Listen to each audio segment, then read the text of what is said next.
When they heard this, they raised their voices together in prayer to God. Sovereign Lord, they said, you made the heaven and the earth. They acknowledge in God for who He is, His greatness.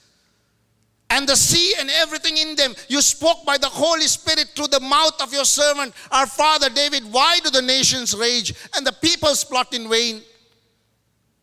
The kings of the earth, they take their stand, and the rulers gather together against the Lord, against His anointed one. Indeed, Herod and Pontius Pilate met together with the Gentiles and the people of Israel in this city to conspire against your holy servant Jesus, whom you anointed. They did what your power and will had decided beforehand should happen. Now, Lord, consider their threats and enable your servants to speak your word with great boldness. Stretch out your hand to heal and perform miraculous signs, wonders through the name of your holy servant Jesus. After they prayed, the place where they were meeting was shaken. God answered quickly because they were asking something that He also wanted. Sometimes we are knocking on God's door and asking for things that God really, that is not His priority. But when it comes to advancing the kingdom, exercising His justice, His righteousness in this world, reaching out to a soul who is in darkness to win them to His kingdom, to the advancement of His kingdom, His power is immediately released into the church, into the lives, because they are raising their hands and asking God, Lord, evil is prevailing, do something, release your power. And it says the place that they were meeting was shaken. And immediately the Holy Spirit came down in power. And great things began to happen.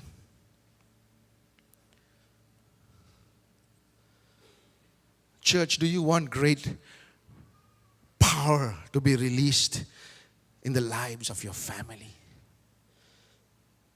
Great power to witness to those who are your friends who are in darkness. Great power to see miracles taking place when you testify. Let us be humble, just like these early disciples who just went as they faced adversity, as they faced resistance. And sometimes as we try to share the gospel to people, we face resistance. It's time to pray. Get back to prayer. Because if you really care for them enough, if you really care for that which God cares about, then you will pray.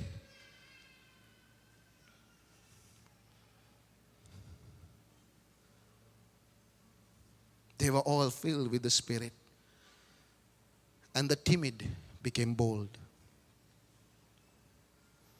The third truth is that the faithfulness and power of God is able to bring change. And here in the story, it is said, and the Lord said, listen to what the unjust judge says. And the judge in the story was described as an unjust judge. He didn't care about the widow. In fact, even he gave her justice only so that she would not pester him anymore. Tama na, makulit si, this old lady. She keeps coming to me and pestering me. Let's give her justice so she will go away and not bother me anymore. Sometimes in the world, even when they do some act of kindness, it has a wrong motive.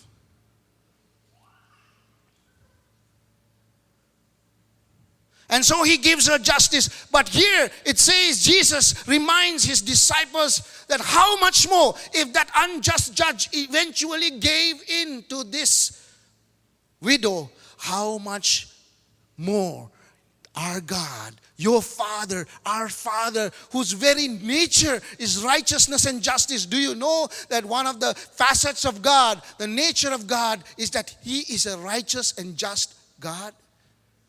If there is any injustice happening to you today, it's not from God. Would you tell the person next to you, that is not from God? Because that is not the nature of God, to be unjust and unrighteous. He is a just God. The evil of this world, it grieves the spirit.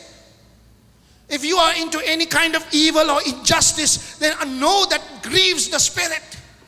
It grieves the heart of God. If you are in any way standing in the way to what God wants to exercise His truth, His righteousness, His love in the world, and you stand in the way of that truth, it grieves the heart of God. And so here Jesus says, listen to what the unjust judge says, and will not God bring about justice for His chosen ones who cry out to Him day and night? Will He keep putting them off? I tell you, He will see that they get justice, and, would you say the word, and quickly. Hallelujah. Quick justice can only be found in the courtrooms of God. You may not get justice in this world. That's the truth. There are times when we do, but most often we may not find real, true justice in the world.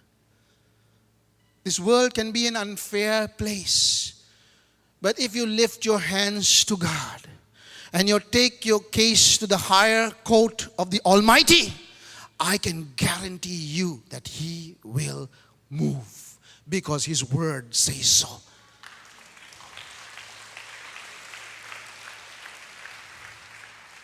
You see the injustice of the enemy exercised in the life of your friends, the injustice and advance of the enemy exercised in the life of your children, of your family, your husband, your wife, or somebody you know, and you see the evil one having his way time and time again and entangling him in the chains. Understand that God is able. Where you have no way, you look where there seems to be no way, God will make a way, because He is able. He is God.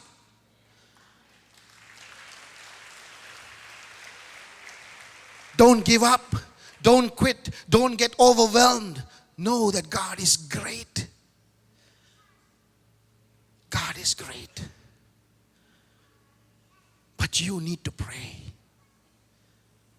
You need to pray.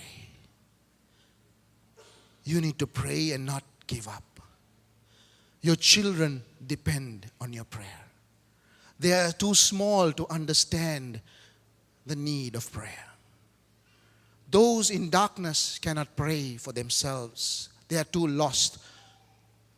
So who will pray if you do not pray?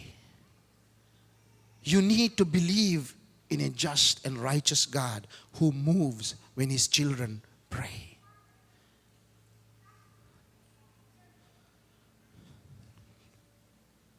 I remember once a testimony of a wife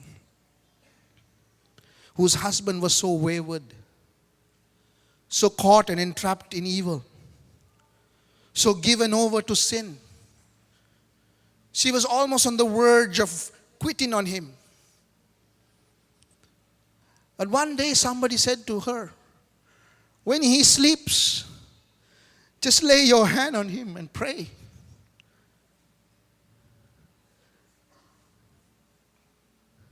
And she did that. And she saw the hand of God moving in his life, little by little. And slowly it almost seems as these vicious clutches of the enemy slowly began to release him. Because this loving wife took it upon herself to pray. And the enemy began to release. And the chains were broken.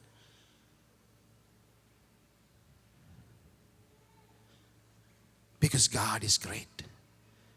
And when you put your faith in Him, He will move. No matter how bad the situation is. Don't give up.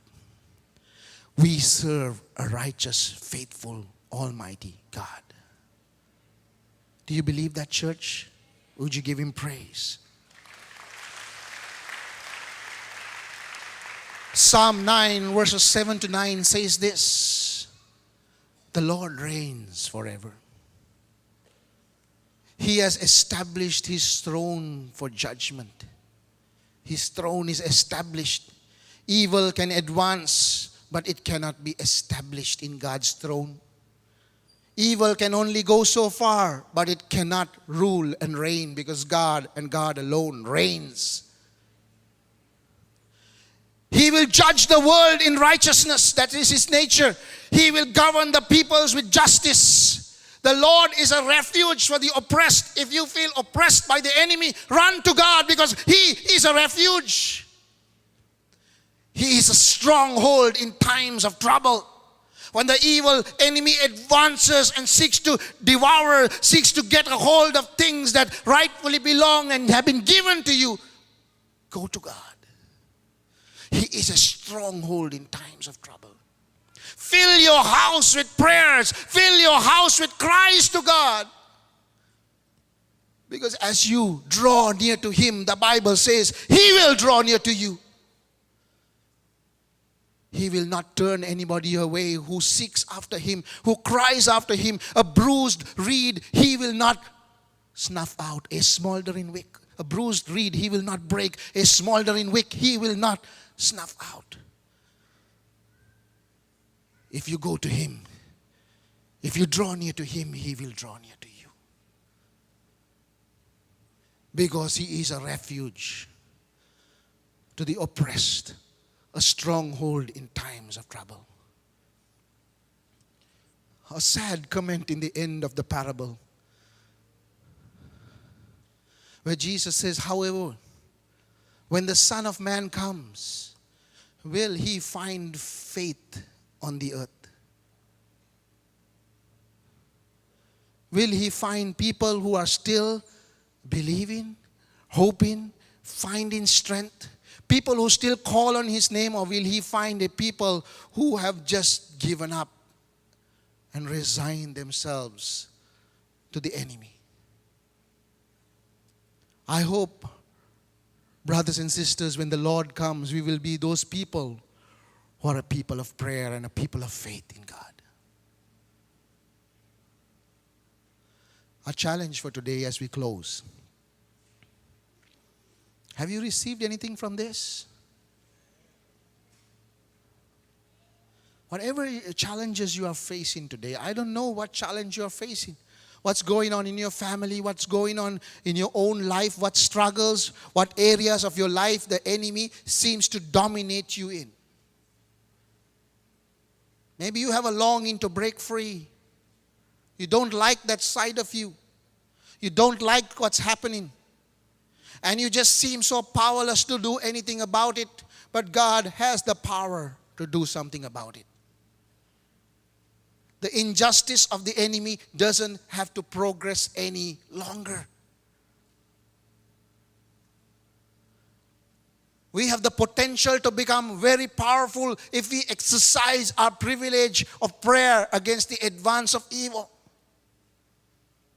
Pray for people caught in sin. Pray for people who resist the gospel. Pray against the spread of immorality in your own life, in the life of your children, in the life of your neighbors or friends or whoever it is. Pray against those things. Pray that God and His Spirit will move in their lives and God will hear your prayer. As Jesus has said to us today, persevere and do not give up.